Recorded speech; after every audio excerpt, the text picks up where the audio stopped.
Hey, comic book fans, welcome back to Comic Book Corner 2.0, and thanks with me, Mike Spidey Slayer, bringing you Spidey Classics. That's right, fans. I only did one episode with this, and I'm always so tied down with so many comics. I don't get a chance to read some of my, reread some of my classic Spider-Man books, but I wanted to take you guys back to the comic that started it all for me. The first Amazing Spider-Man book that I ever read, and I reread it today to see if I was still just as infatuated about this particular book, but it will still, no matter what, hold a special place in my heart. So today we're going to be talking about, yes, the first Amazing Spider-Man book that I read or bought off the racks, and that was Amazing Spider-Man issue number 313. That's right. This book is written by David Michelin, and the artist here is David McFarlane. Yes, this was the first issue that got me hooked on Spider-Man just based off of the artwork alone. And as you progress through the artwork, guys, you can see here the artwork is done nicely. This is the way the lizard is drawn. So of course, if you know the way McFarlane draws, you can see that uh, he's a pretty cool artist, especially back in 1989.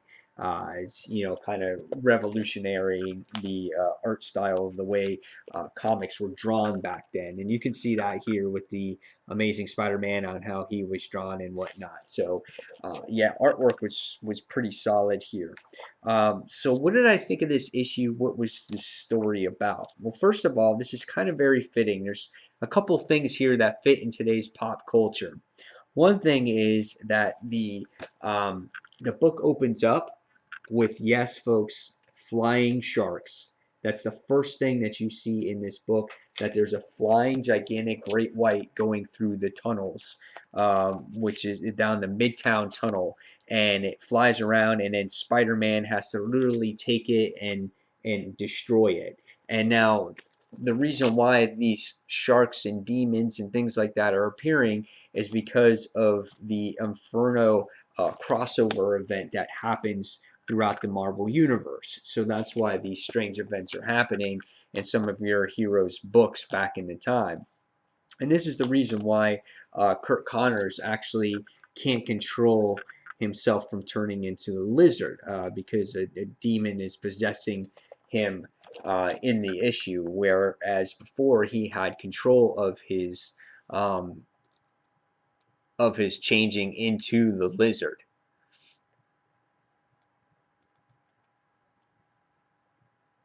Sorry about that. I had a problem with my computer. But yeah, he couldn't control his actual changings because of this whole crossover event. So it was pretty interesting to see. Now, the main part of the story here is Peter Parker goes to look for his Aunt May, and because of this whole infernal event, these demons and phones are dead. It's all kinds of weird stuff is happening. So he goes to look for Aunt May as Spider-Man, and then he comes across Kurt Connors on the campus, and Billy Connors and his wife go to try to reconcile with Kurt Connors because he has been controlling his transformations, and it just so happens that this event's happening and he can't control them, and Spider-Man interferes, and you know, and he goes and he saves the day. He gives Kurt Connors the antidote. He winds up transforming him back, but he says he doesn't know when he can control these transformations anymore.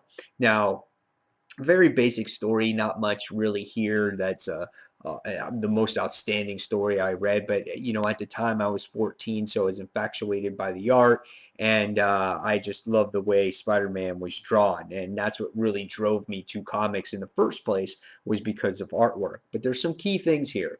This is Thanksgiving, and I haven't read this issue in years, and it's so funny because they referenced the Macy's Thanksgiving Day Parade Spider-Man balloon, and the Spider-Man balloon becomes alive in this issue because of this whole Inferno event, and it was quite interesting to see this balloon come alive, and that it is Thanksgiving time in the issue, which is funny.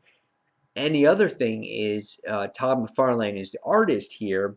And could you say early carnations of, if you guys read Spawn, of the Violator villain right here? Doesn't it look very similar to Violator? Just the way the legs are drawn and whatnot. So, pretty interesting stuff here that I picked up. So we had like a Sharknado thing. We had a Thanksgiving Macy's Day Parade Spider-Man balloon in this book as I do this review on Thanksgiving, and we have McFarlane's, probably like early versions of Violator in here as well. So after reading this book, does it hold up to today's standards in comics? No, it was kind of cheesy when I read it, but still, it was somewhat entertaining with good art. So after reading it in today's standards, I'm going to give this one a 3.5 out of 5 stars. Definitely entertaining, if you like the lizard, and it did a good job at reintroducing his origin on how he became the lizard in the first place.